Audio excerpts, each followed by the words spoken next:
All right. Good morning, guys. This is a topic that has recently come to my attention. How important it is to kind of like express this idea of finding your own way. And in some ways, this video is connected to my last video about intellectual male rivalry. Um, Someone recently expressed to me that uh, they were that they admire somebody, and they struggled with not comparing themselves to this um, person that they admire. And when we talk about philosophical journeys, or when you decide to take the philosophical journey, right? As I have taken, and as others have taken, the philosophical journey is no different from any other type of journey, in terms of finding your own way. What people don't realize is that when you admire somebody, uh, it's very easy for you to try to become completely identical with them. And in my experience, I'm not even sure how much of this is boundaries and how much of this is limitations about um, like uh, it's I don't know how to put this. So it's such a delicate situation, but I want to phrase it this way. There's a couple of ways of finding your own way. One is rather destructive, and the other is it's a different way, but you still maintain some type of admiration. Um, Let me put it this way: you no longer put the thinker on a pedestal. Uh, but I just want to say I think maybe it's best that I share my own experience somewhat, and maybe this will help you. And I want to clarify, it's not that I feel that I am qualified to give you this talk or to give you this advice or any type of fashion.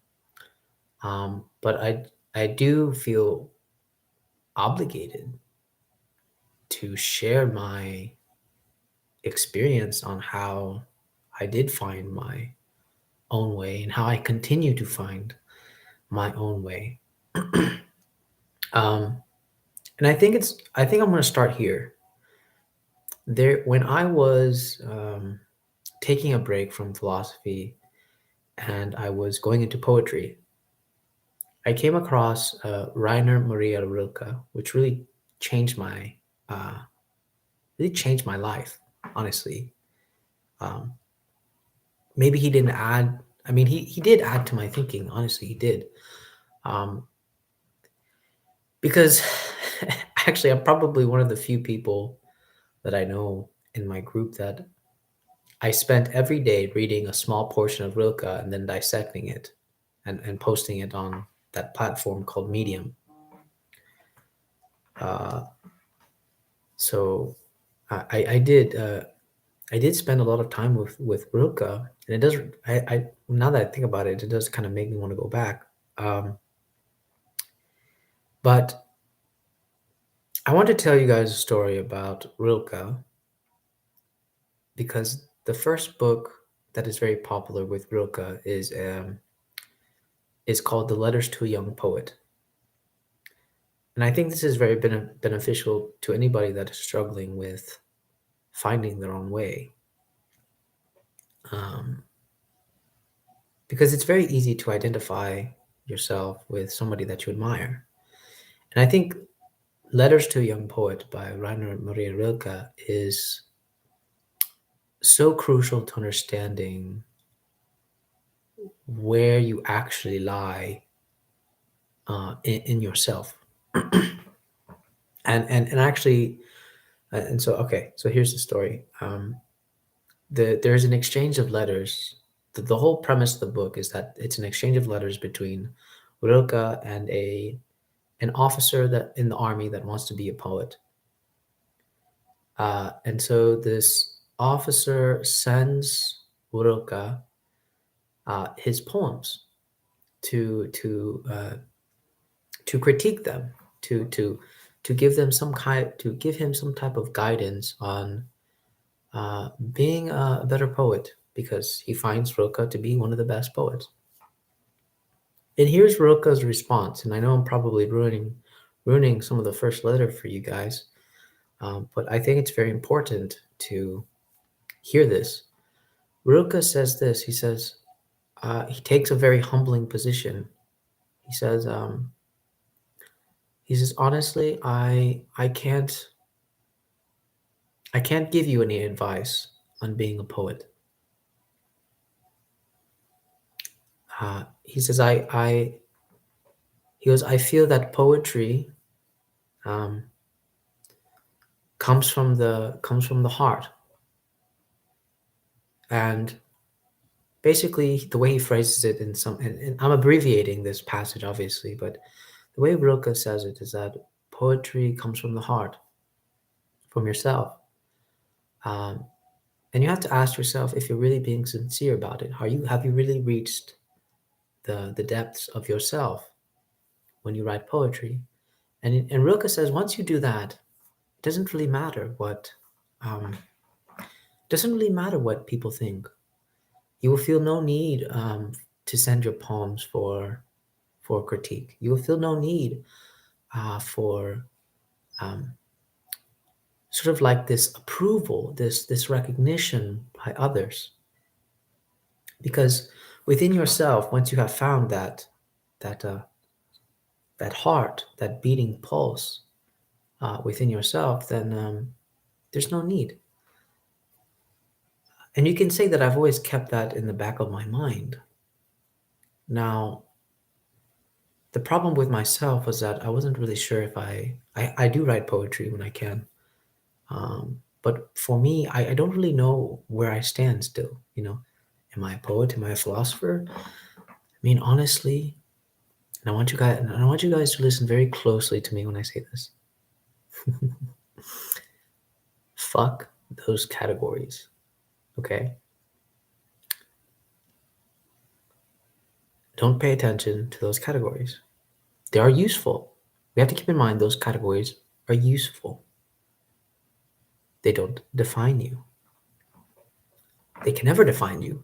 When you read Hegel, you understand that it is impossible to be actually what they mean. Okay?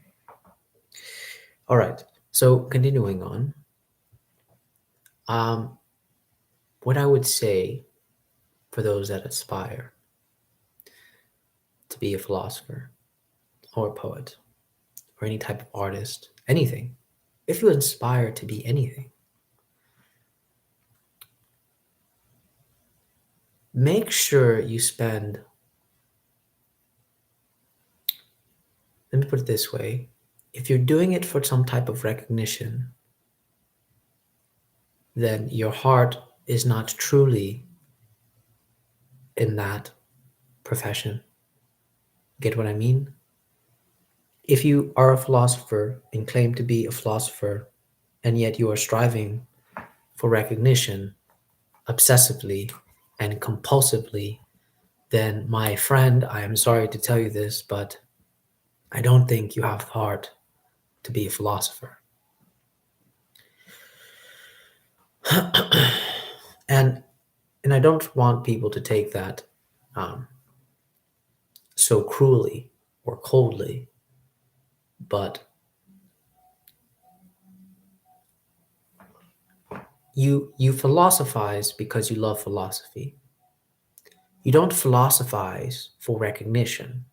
I want to make that very, very clear. And the same thing with poetry. You write poetry because you love poetry itself. You don't write it because you want some type of recognition. And the significance of Rilke's letters to this young poet is that Rilke is saying it's also possible that maybe you're not actually a poet. But we don't know that yet until you actually dive deep into yourself and ask yourself, um, and find this beating heart, this um, infinite source within you. Until you find that infinite source within you, you will always be yearning to be recognized. You will always be yearning to, be somebody else. So I think it's very important that we um, pay attention to what Rilke is saying and search for that infinite source within ourselves. And that's why, as you know, whether I want to call myself a philosopher or a poet, I mean, I don't really know. Half the time I don't really know what I'm doing. All I know is that I have specific questions that I care about. That I do know. That I do know. And for me, that's enough. I have specific questions that I care about, and that's it. I'm not really interested in things that I don't know about. Actually, I'm going to rephrase that. I'm going to rephrase that a little bit. I am interested in things that I don't know about, but I'm saying I'm not interested in obsessing over all the things that I don't know about. Okay. And then, to be honest, there's also things, and this I will kind of go into philosophy because I'm pretty sure a lot of the people that watch this channel are kind of interested in philosophy and use philosophy as their path. Um, as my path in philosophizing, here's what I do. Okay, there's actually things I just don't care about in philosophy. For example, when people debate, I don't know, the infinity or time or hmm, or they debate like atoms and wavelengths and so on, and I, I don't care about that. Honestly, I don't. I mean, some of it's interesting to me, but for me, it doesn't hit here. It doesn't hit here at all. It doesn't hit here. And I want to express something very crucial about philosophizing because I feel like a lot of people would say, it's true. We all do claim to love wisdom. Um, but there is a double play in this enactment of loving wisdom, which meaning that you also love that you don't know, and that you also love that other people will pursue those aspects of philosophy for you, right? Now, there are some diverse thinkers that they will tackle everything, every single, uh, they will be so systematic, they will tackle every single thing. People like Aristotle, right? Those people are rare, in my opinion. The real question is, when you found yourself saying that you love philosophy, when you found yourself saying that you love wisdom, the thing is, wisdom demands conditions. And it's important to listen what wisdom is demanding of you. And when wisdom demands something of you, uh, it's important to explore that. And basically, it's that abbreviated poem or abbreviated saying by Rilke when he says, to live your question, to live your question, Now, the aspect that I really want to embrace and provoke inside of you is, what is that question? What is that question? And perhaps maybe you don't know what that question is. And I think I would say, well, live with that question right now. The fact that you don't know what it is.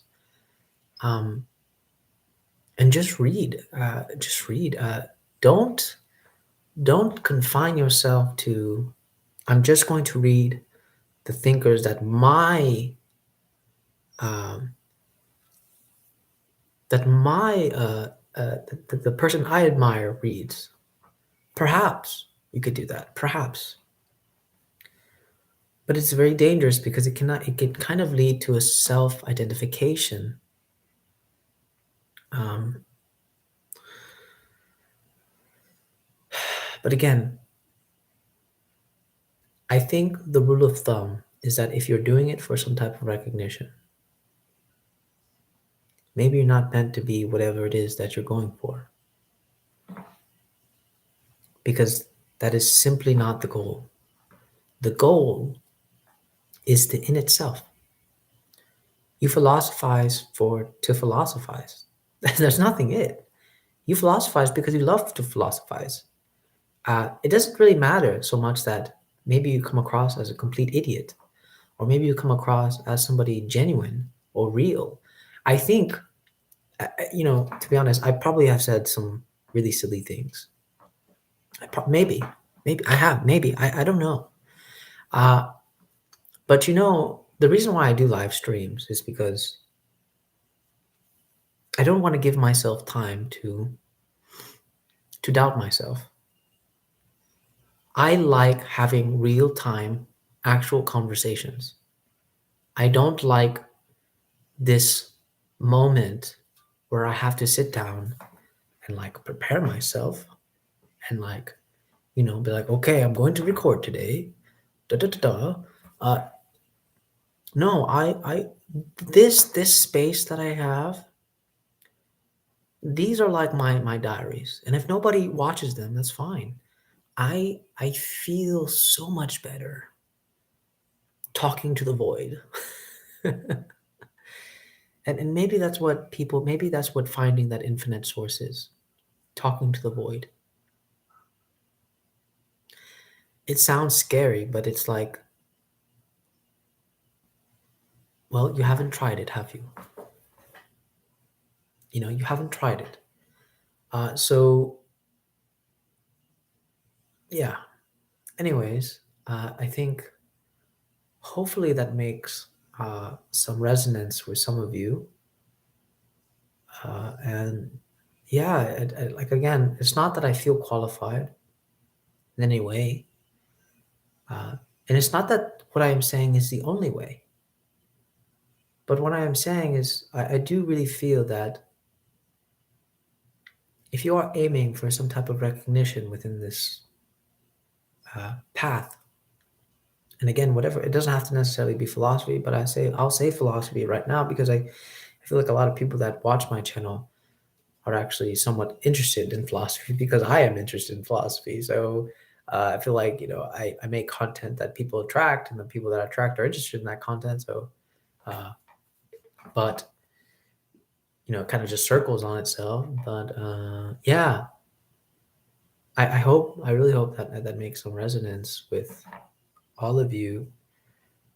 Um, some thinkers that have inspired me to go my own way. It's Carl Jung, actually, believe it or not. Carl Jung, and Deleuze. Carl Jung and Deleuze have inspired me to go my own way. Now, people may disagree with their thought as much as they like. Different thinkers play different roles in your life. I really want to express that because I feel like when we encounter thinkers, we have such a very narrowed encounter with them. No, I really want to express something here, that a thinker, no matter who they are, no matter what, no matter the things that they say, every thinker you encounter plays a very specific role in your life. They do. Carl Jung and Deleuze have definitely have played a very specific role in terms of my creativity, right? And so they always have a special place in my heart. They do. They do. Uh, and really, every thinker I've encountered has a very special place in my heart. Um, because I like, as Rilke says, I like to store them in that infinite source of myself. Um, and maybe that's what it means to be real. I don't really know.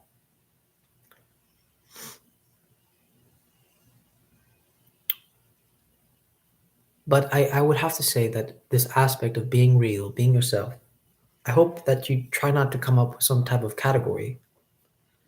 But the idea of being real and being yourself is, well, it's a movement, honestly. It's a movement. That's why you can never pin it down. But it's really just because you love moving.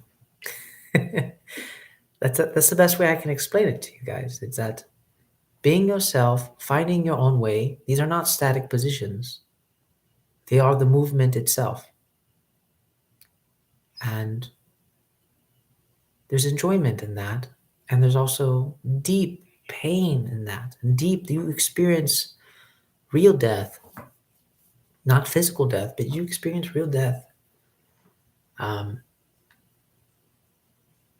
and pay attention to everything, please. That's something Rilke showed me too. Please pay attention to everything. Everything is there for your knowledge, for your thinking, for your reflections, for your poetry, for your experience. Everything is there in front of you. Why are you obsessing over one person for recognition? It's right there. All of it is right there in front of you. And you have this unique position because I'm in this spot and you're in that spot. Okay, that's enough preaching. God, it disgusts me. Was it like the way Alex Ebert is with his bad guru? Sometimes you just got to embrace the bad teacher. Um, you teach them nothing. You just tell them you just give them ambiguous directions like Eastern philosophy does. Um, you don't give people direct answers. And I think that's a lot of the problems with guiding young people and or any young inspiration. I'm gonna say young inspiration. I think young inspiration is a better way to put it because I think you can be old and yet have a fresh inspiration for something, right? A very young inspiration for something, and I think that's important to acknowledge as well. And then the real question is, how do I foster and take care of that inspiration and so on? Anyways, there's lots to think about with this, and that's why I'm obsessed about human relationships. And that's why it's like when people talk to me about atoms and shit, I don't really fucking care. If I'm being honest, they don't care. And I've also decided to embrace the fact that I want to cuss a little bit more because I do, like, honestly, I cuss a lot in my real life, you know. Uh, but what I notice is that when I have like conversations, like intellectual conversations with people, I don't really cuss that lot, too much. I don't really cuss that much at all. But when we're kind of when the conversation switches, I cuss a lot. I like to play around. I like to joke and so on. And um, yeah, so there's that. But anyways, uh, okay, I hope some of you took something from that. And that's it. All right. Hope you guys have a good day.